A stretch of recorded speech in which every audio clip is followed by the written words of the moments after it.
चलिए आज हम लोग स्टोरी स्टार्ट करते हैं अपना। ये स्टोरी है कि लाइफ में समटाइम्स कुछ ऐसा हो जाता है कि हमारी लाइफ वहाँ पर अटक जाती है।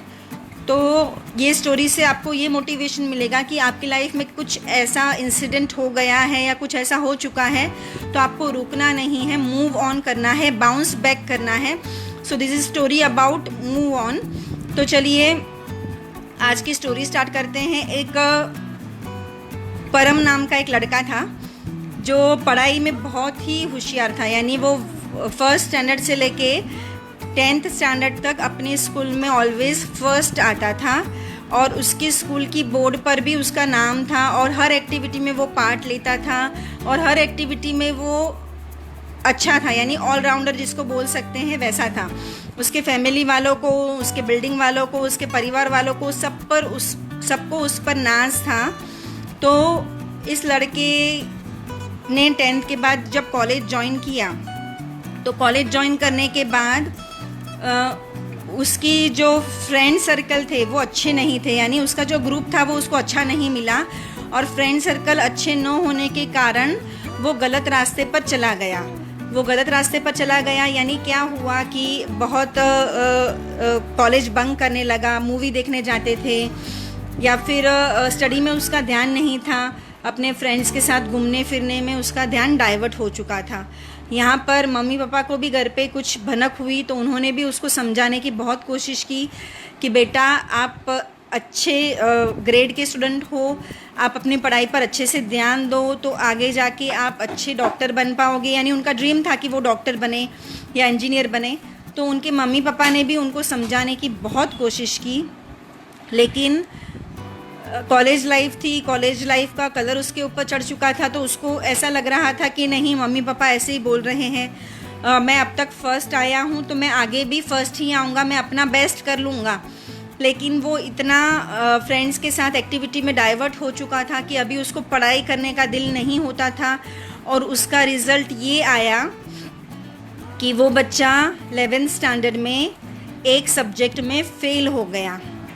11th स्टैंडर्ड में एक सब्जेक्ट में फ़ेल हो गया। जो बच्चा फर्स्ट स्टैंडर्ड से लेके 10th स्टैंडर्ड तक ऑलवेज़ फर्स्ट आता था, उसको अपने आप पर बहुत प्राउड फील था, अपने आप पर इतना कॉन्फिडेंट था कि नहीं मैं अभी भी अच्छा कर लूँगा। लेकिन अच्छे फ्रेंड्स नहीं मिलने की वजह से उसका माइंड डाइवर्ट हो चुका था। मम्मी पापा के समझाने के बावजूद भी उसको समझ में नहीं आ रहा था। जब रिज़ल्ट आया तब उसको इतना शॉक लगा कि वो सदमा वो बर्दाश्त नहीं कर पाया, उसने वो मेंटली वो सदमा ले लिया और वो बच्चा डिप्रेशन में चला गया। उसके बाद उसने सभी लोगों से बातें करना बंद कर दिया, फ्रेंड्स के साथ, फैमिली के साथ वो किसी के साथ बात नहीं करता था, अपने आप को एक रूम में बंद करके रखने लगा और कॉलेज भी नहीं जा रहा था। मम्मी पापा ने उसको बहुत समझाया कि ठीक है, 1 साल अपना वेस्ट हो गया, आप फिर से एग्ज़ाम दो, आप फिर से कर सकते हो। लेकिन उस बच्चे का कॉन्फिडेंस लेवल टूट चुका था, वो अंदर से पूरी तरीके से टूट चुका था। उसको अपने आप पर अफसोस हो रहा था कि मैंने ऐसा क्यों किया। तो वो अफसोस उसके दिमाग में घुस गया था, वो डिप्रेशन में चला गया था। इसकी वजह से वो किसी से भी नहीं मिलता था, किसी से भी बातें नहीं करता था। और ये कि एक दिन रास्ते में उसकी मम्मी जा रही थी तो उनके स्कूल के जो प्रिंसिपल, जो फर्स्ट से 10th स्टैंडर्ड के प्रिंसिपल थे, वो मिले। तो उन्होंने उनके बेटे के बारे में पूछा कि परम कैसा कर रहा है, क्या कर रहा है। तब मम्मी ने जो जो सिचुएशन हुई थी वो सब प्रिंसिपल सर को बताई, क्योंकि प्रिंसिपल सर उसकी मम्मी को और उसके फैमिली को बहुत अच्छे से जानते थे। उनके साथ फ्रेंडली बिहेवियर था। तो ये सब बातें उन्होंने प्रिंसिपल को बताई। तो प्रिंसिपल सर ने बोला आप एक काम कीजिए, एक दिन 2-3 दिन में शाम को कभी भी आप उस बेटे को मेरे पास लेकर आइए, मैं उसको समझाऊंगा। तो ठीक है, मम्मी पापा ने उससे बात की कि आपके स्कूल के प्रिंसिपल आपसे मिलना चाहते हैं। वो अपने प्रिंसिपल की बहुत रिस्पेक्ट करता था तो वो मना नहीं कर पाया और वो अपने मॉम डैड के साथ उस प्रिंसिपल सर के घर पर गया। मॉम डैड बाहर दूसरे रूम में थे और प्रिंसिपल सर उसको लेकर दूसरे अंदर के रूम में गए। ठंडी का मौसम था और वहाँ पर उनका जो बेडरूम था, उस बेडरूम के आगे बालकनी थी, बालकनी यानी वो उनका बंगलो था, वहाँ पर लॉन वगैरह थी और ठंडी की सीज़न थी, तो वो जो नॉर्मल ठंडी से बचने के लिए जो गर्माहट जलाते हैं, कोयला जलाते हैं, वो उन्होंने जला कर रखा था। तो उन्होंने क्या किया, बहुत देर तक वो बोलने की कोशिश कर रहे थे लेकिन वो बच्चा बोल नहीं रहा था। तो प्रिंसिपल सर ने एक आइडिया की, उन्होंने वहाँ से कोयले का एक टुकड़ा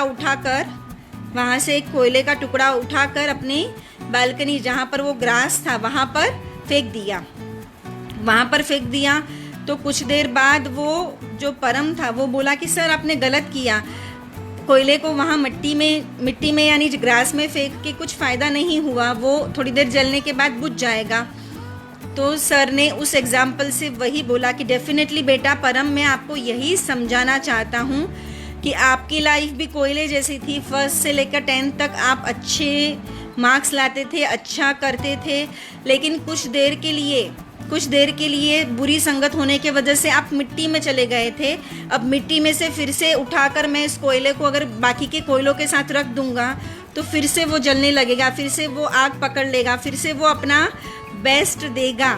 तो उस बात से, उस एग्जाम्पल से प्रिंसिपल सर ने उस बच्चे को समझाया कि बेटा it is never too late. अगर लाइफ में हमसे कोई गलती हो भी जाती है तो हमारे पास वो मौका है कि हम उस गलती को सुधार सकते हैं, उस गलती को रिपेयर कर सकते हैं। लाइफ अभी हमारी ख़त्म नहीं हुई है। कभी कभी कुछ ठोकरों से ही इंसान सीखता है। ठीक है, हम मानते हैं कि आपकी एज ऐसी थी कि आप माइंड से डाइवर्ट हो गए और आपने कुछ गलत कदम उठा लिए जिस वजह से आप फेल हो गए, लेकिन लाइफ तो फिनिश नहीं हुई है। आप अपनी लाइफ को और एक चांस दीजिए, फिर से आप 11th की एग्ज़ाम दीजिए, फिर से आप अपना बाउंस बैक कीजिए, यानी नीचे ज़मीन पर, जैसे बॉल को हम लोग नीचे ज़मीन पर जोर से गिराते हैं वो उतने ही ज़ोर से ऊपर आता है, यानी बाउंस बैक होता है। उसी तरीके से ऑलवेज़ कभी कभी हमारे साथ भी लाइफ में ऐसा सिचुएशन आ जाता है, ऐसा कोई परिस्थिति आ जाती है कि कोई हमें चीट करता है या कोई हमें जैसे धोखा देता है, या समटाइम्स हम जो एक्सपेक्ट करते हैं उतना रिज़ल्ट नहीं मिलता है, या जो हम लोग बनाना चाहते हैं वो सही नहीं बनता है। कुछ रेसिपीज़ भी ऐसी होती हैं कि हम बनाना चाहते हैं लेकिन वो सही नहीं बनती है, तो जनरली हम उसको दूसरी बार बनाने के लिए ट्राई ही नहीं करते, छोड़ देते हैं। तो वैसा नहीं करना है। लाइफ में आपको हर वक्त ही 100% रिज़ल्ट मिले वो ज़रूरी नहीं है। आपको ट्राई करते रहना है, आपको अपनी लाइफ को एक मौका देना है। एक नॉर्मल एग्जांपल देती हूँ कि आजकल रिलेशंस भी इतने हमारे कमज़ोर हो चुके हैं कि बहुत लोगों के साथ ब्रेकअप एक आम बात हो जाती है। ब्रेकअप हो जाने के बाद नॉर्मल इंसान मूव ऑन कर जाता है, लेकिन उस ब्रेकअप को अगर हम यहाँ दिमाग में ले लेते हैं तो डिप्रेशन में चले जाते हैं। बहुत सारे ऐसे एग्जाम्पल हैं। लेकिन यहाँ पर आपकी लाइफ ख़त्म नहीं हुई है, आपकी लाइफ के साथ बहुत सारे लोग कनेक्टेड हैं, आपके मॉम डैड, आपकी फैमिली, आपके फ्रेंड्स।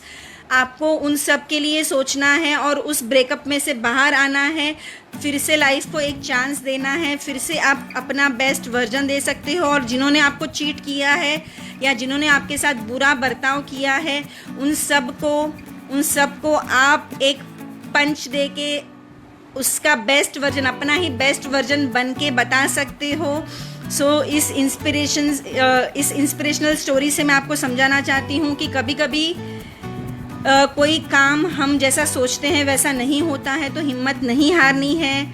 आपको बाउंस बैक करना है, मूव ऑन करना है, फिर से एक ज़िंदगी को चांस देना है। और जब तक कि आप सफल नहीं होते ट्राई करते ही रहना है।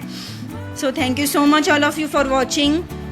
आप सबको हमारे वीडियोस इतने अच्छे लग रहे हैं, आप ज़्यादा से ज़्यादा लोगों के साथ शेयर कीजिए, अपने फैमिली फ्रेंड्स के साथ शेयर कीजिए, अपने बच्चों को भी ये वीडियो स्पेशली सुनवाइए, क्योंकि आजकल की जनरेशन में पॉजिटिविटी और सहनशीलता की बहुत कमी है।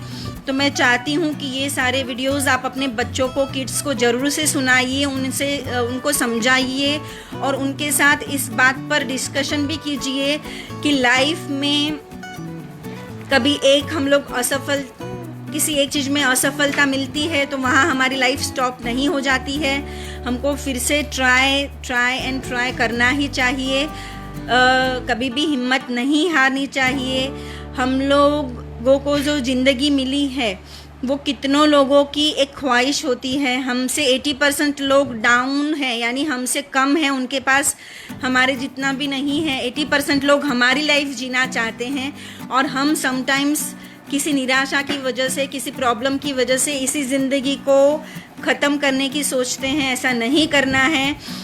84 लाख भव घूम घूम के हमें ये लाइफ मिली है और इस लाइफ को ऐसे ही वेस्ट मत जाने दीजिए।